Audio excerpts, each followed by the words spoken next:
Salut! Cette vidéo est à propos d'un livre que j'ai lu récemment, qui s'intitule The God Delusion de Richard Dawkins. Le but du livre est de défendre l'athéisme, c'est-à-dire le système de croyance selon lequel Dieu n'existe pas. La position officielle de l'auteur est que la probabilité que Dieu existe est très faible, sans être nulle. Je ne peux le savoir avec certitude, mais je pense que l'existence de Dieu est très improbable et je vis ma vie selon la présomption qu'il n'est pas présent.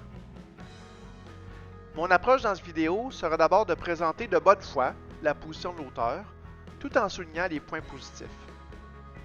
Par la suite, j'expliquerai quelles sont les faiblesses de la position athée et comment le christianisme donne des réponses plus convaincantes. L'auteur affirme que l'existence est limitée à ce qui est matériel, ce qu'on peut toucher, voir, sentir ou analyser dans un laboratoire. Si Dieu existait, on en aurait une diversité de preuves qu'on pourrait étudier. Nous n'avons pas besoin d'un Dieu créateur pour expliquer toutes les espèces vivantes. La vie sur Terre est le fruit de la sélection naturelle. Les organismes les mieux adaptés à leur environnement réussissent à se reproduire et à se multiplier. Conséquemment, il n'y a pas de but à notre vie. Il n'y a pas de finalité autre que de jouir de notre existence au jour le jour.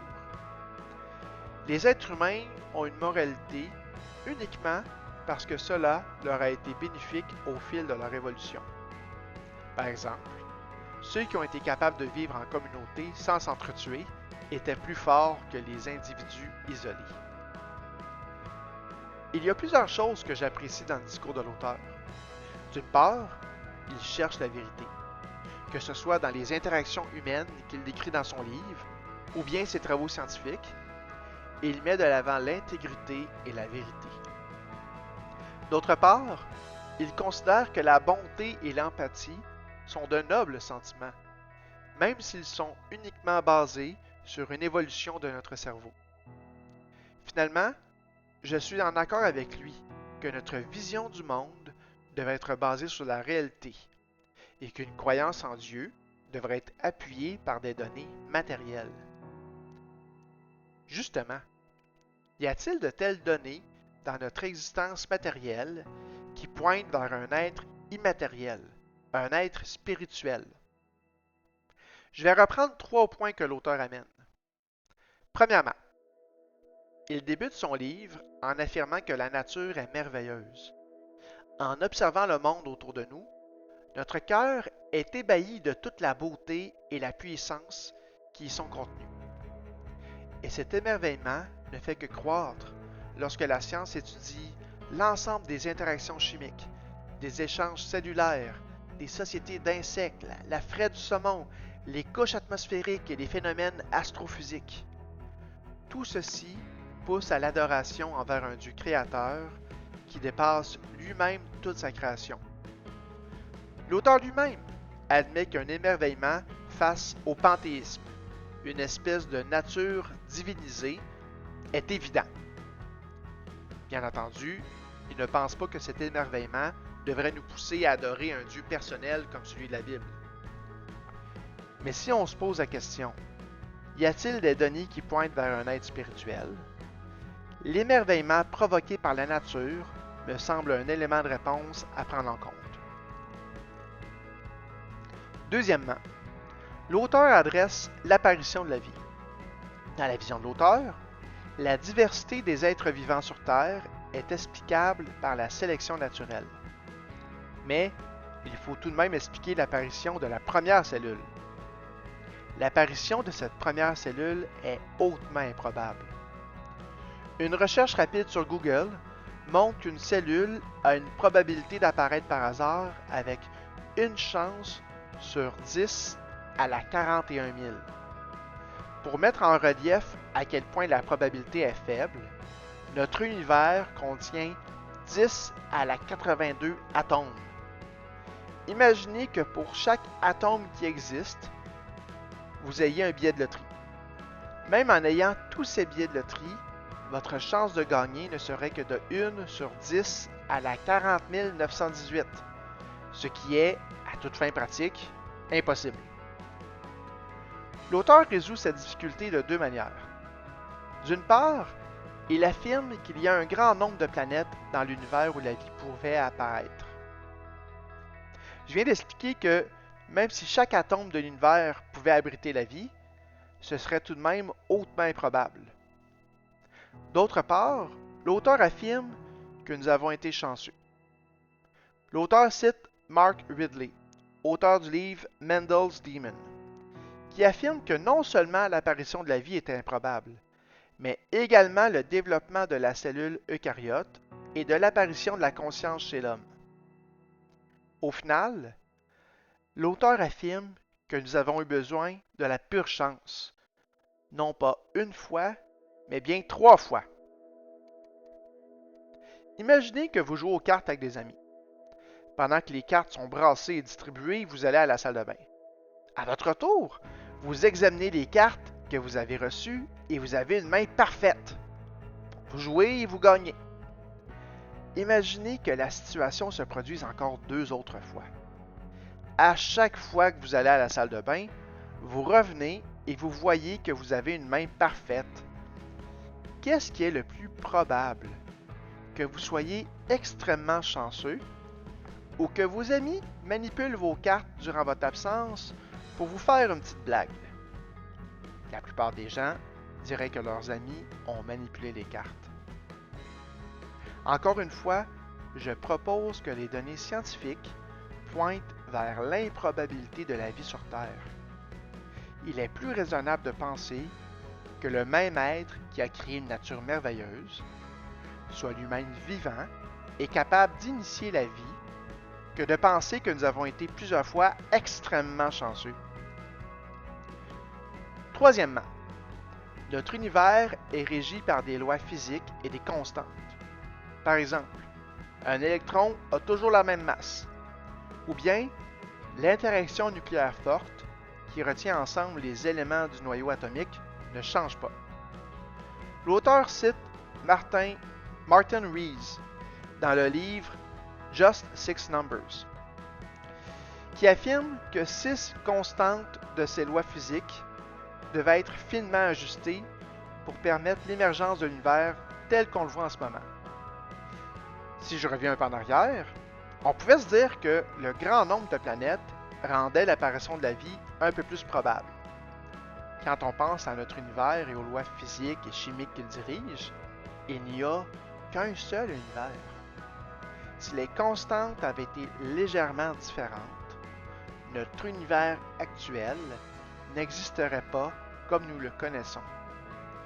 Encore une fois, les données scientifiques pointent vers Dieu, un être merveilleux, suscitant l'adoration, lui-même vivant et capable d'initier la vie.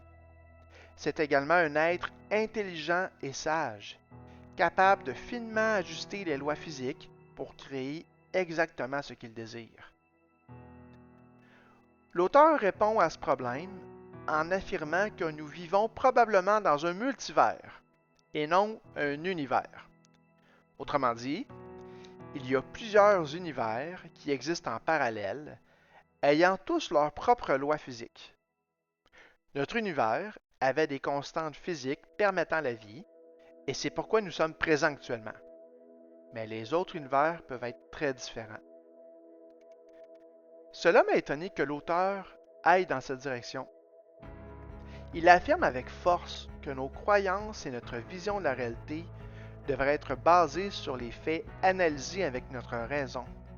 Or, il n'y a aucune donnée concernant ces autres univers.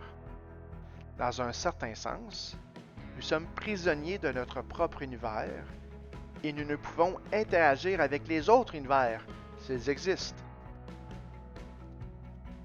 Pour résumer mon propos jusqu'à maintenant, j'affirme que les données scientifiques pointent vers un Dieu créateur méritant notre adoration, étant lui-même rempli de vie et d'intelligence. Or, Richard Dawkins examine les mêmes faits et arrive à des conclusions différentes. Pour lui, Dieu ne peut être la solution. Son raisonnement est le suivant. Si l'existence consciente est si improbable, alors un être immatériel conscient est encore plus improbable. Pour régler le problème de l'improbabilité de la vie consciente dans un univers finement ajusté, l'auteur se tourne vers le multivers. Multivers dont nous sommes incapables d'examiner la moindre donnée. Je trouve la comparaison entre ma vision du monde et celle de Richard Dawkins très intéressante. Tous les deux, nous pensons que nos croyances devraient être basées sur la réalité matérielle. Et pourtant, tous les deux, nous sommes incapables d'expliquer totalement notre monde uniquement avec des données purement matérielles. Dans ma vision du monde chrétienne, l'être spirituel qui est à l'origine de la vie est Dieu. Dans la vision du monde de l'auteur, il a besoin d'un multivers totalement inaccessible pour expliquer notre monde.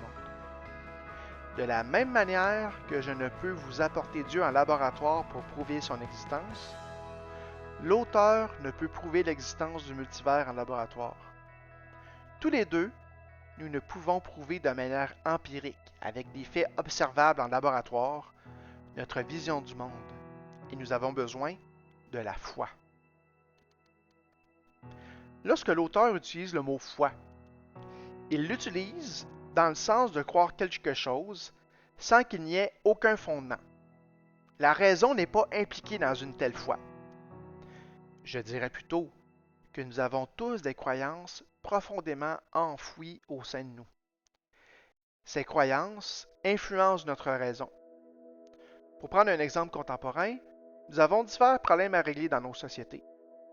En démocratie, chaque parti politique offre ses propres solutions. En présumant que chaque parti politique est bienveillant et composé de gens ayant une intelligence moyenne, on s'attendrait à ce que chaque parti arrive aux mêmes solutions. Pourtant, même si les données sont les mêmes pour tous les partis, chacun d'entre eux offre des solutions différentes. Je propose qu'ils arrivent à des solutions différentes parce que leur raisonnement est teinté par ces croyances profondes qui les animent. Ces croyances alimentent leurs valeurs et dirigent leurs décisions. Quand on parle de la foi dans le christianisme, c'est en partie pour dire que l'une de ses croyances primordiales est que Dieu existe et qu'un monde spirituel existe en plus du monde purement matériel. La foi chrétienne est davantage qu'uniquement cette affirmation, mais ça en fait partie. La foi n'est donc pas de croire des choses allant à l'encontre des faits, mais plutôt d'être ouvert à une interprétation des faits qui laisse de la place à ce qui est invisible et immatériel. Je présume que l'une des croyances primordiales de Richard Dawkins est que l'immatériel ne peut exister, ce qui le pousse à préférer le scénario des multivers, bien qu'il soit lui aussi sans aucune donnée empirique.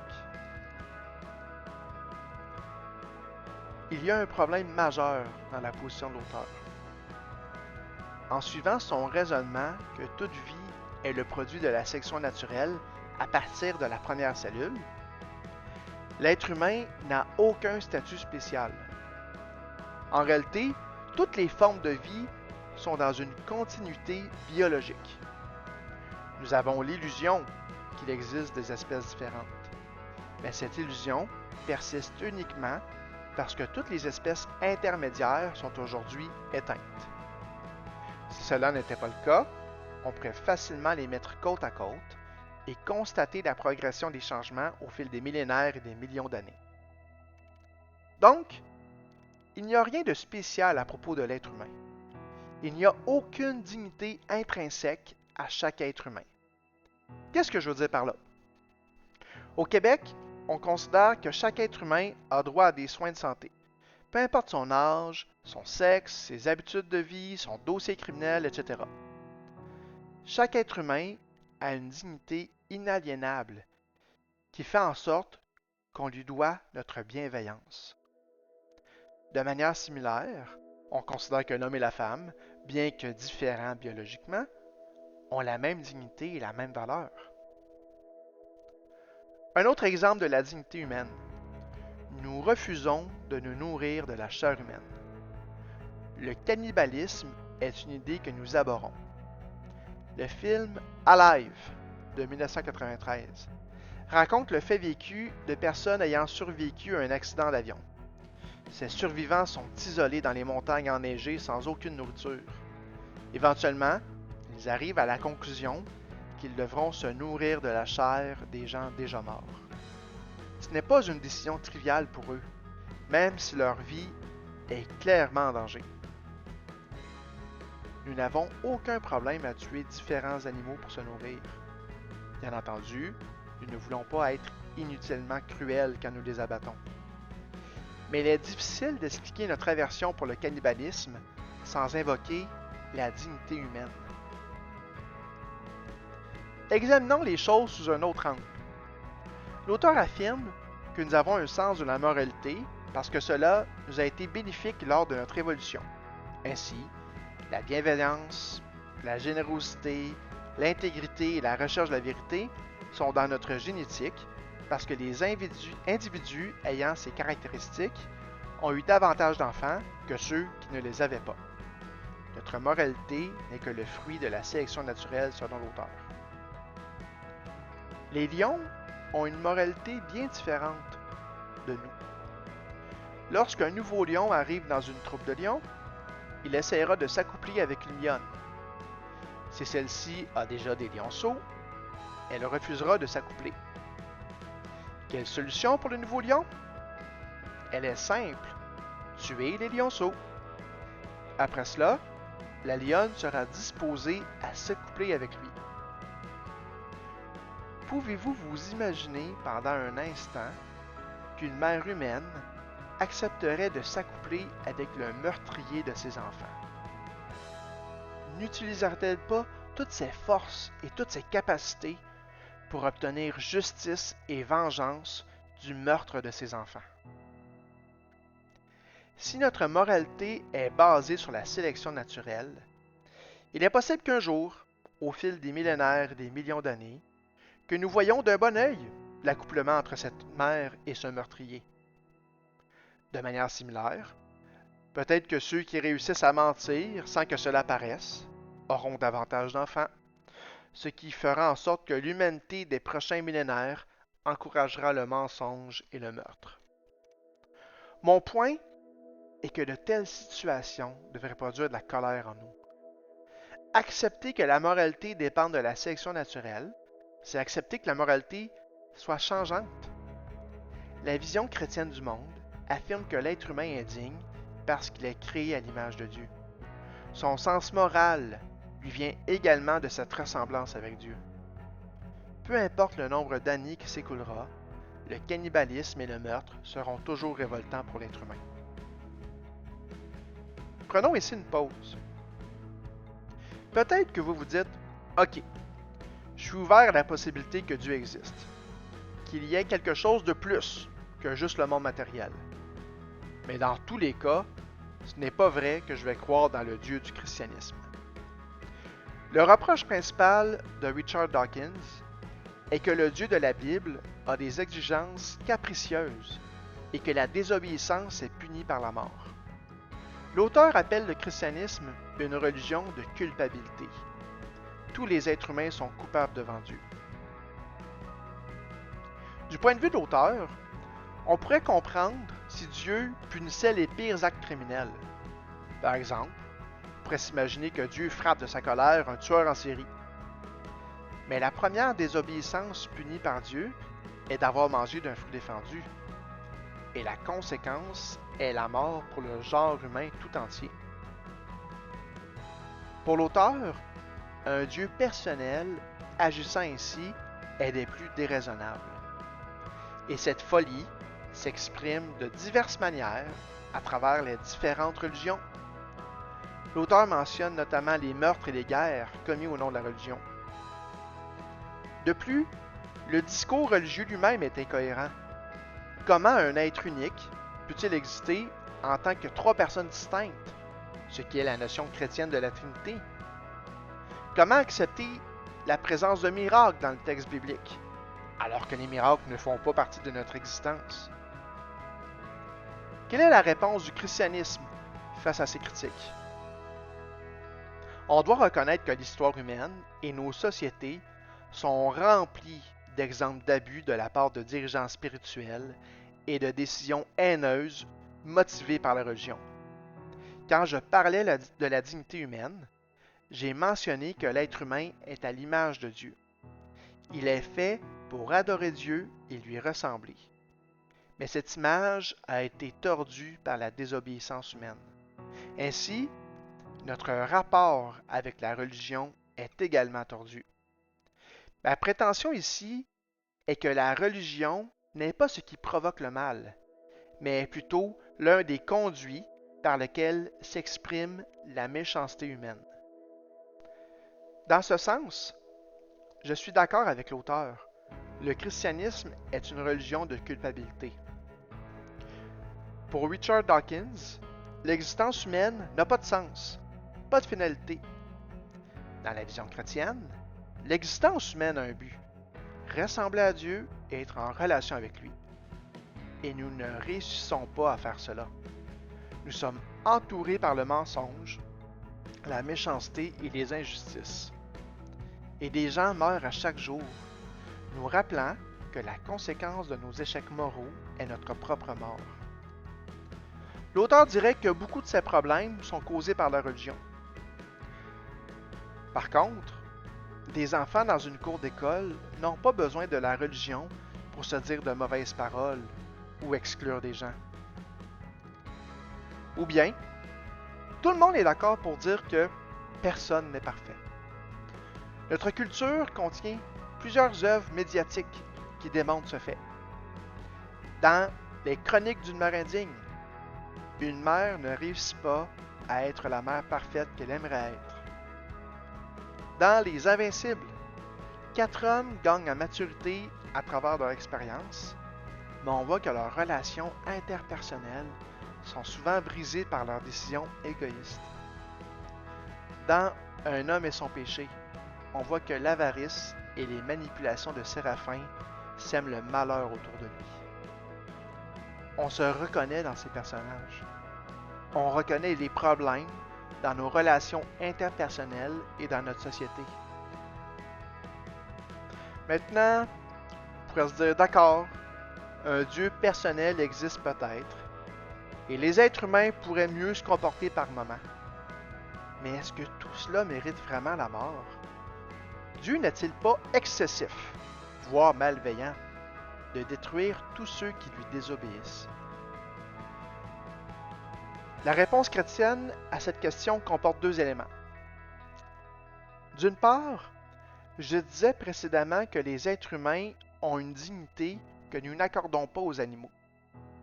Il y a quelques années, des fourmis se sont introduites dans ma maison.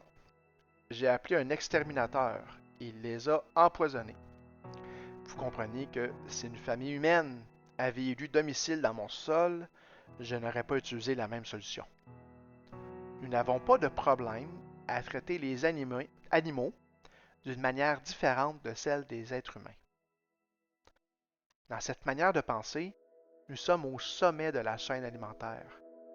Nous n'avons peur d'aucun prédateur. Nous sommes les souverains de ce monde. Et lorsque nous pensons à l'existence de Dieu, nous y pensons comme si Dieu était notre égal, un autre être humain.